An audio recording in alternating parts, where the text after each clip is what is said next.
ginsiguro ni Presidente Ferdinand Marcos Jr. nga padayon ng dredging o kun pagpanglimpyo kag pagpadalom sang mga suba kag kanal agud matap na ang problema sa baha. Sunod kay Marcos, may epekto na ang mga lihok nga ginahimo sang Department of Public Works and Highways o kun DPWH apang madamo pa sa gihapon ang dapat nga obrahon. Personal man o kung personal man nga nagkadto sa Las Piñas subong adlaw Agosto 11 ang presidente agud nga inspeksyonon ng kontrabaha efforts. Ginmanduan sini ang pagkumpleto sang spillway sa lugar agud mas tayuyon ang dalagan sang tubig.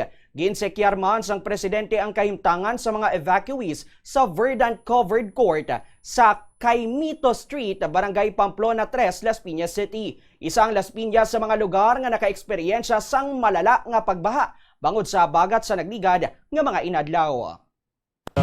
Mabuti naman, tama naman dahil sa binigay kong instruction sa DPWH patuloy yung dredging na ginagawa ay mukhang nagkaroon naman ng epekto.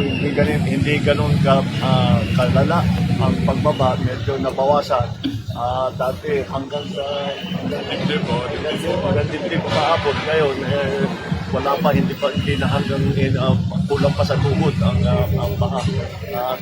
So effective naman ang ating ginagawa, ngunit alam naman natin kulang pa rin yan. Marami pa rin tayong kailangan gawin.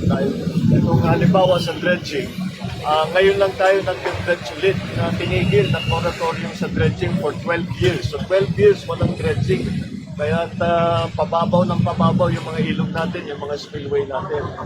Speaking of spillway, ay kailangan na talaga natin tapusin yung spillway dito sa Las Piñas para may labasan yung tubig. At matagal nang natigil yung plano niya. That plan has been in the works for I don't know, more than 10 years. Pero for some whatever reason, hindi natin nabuo.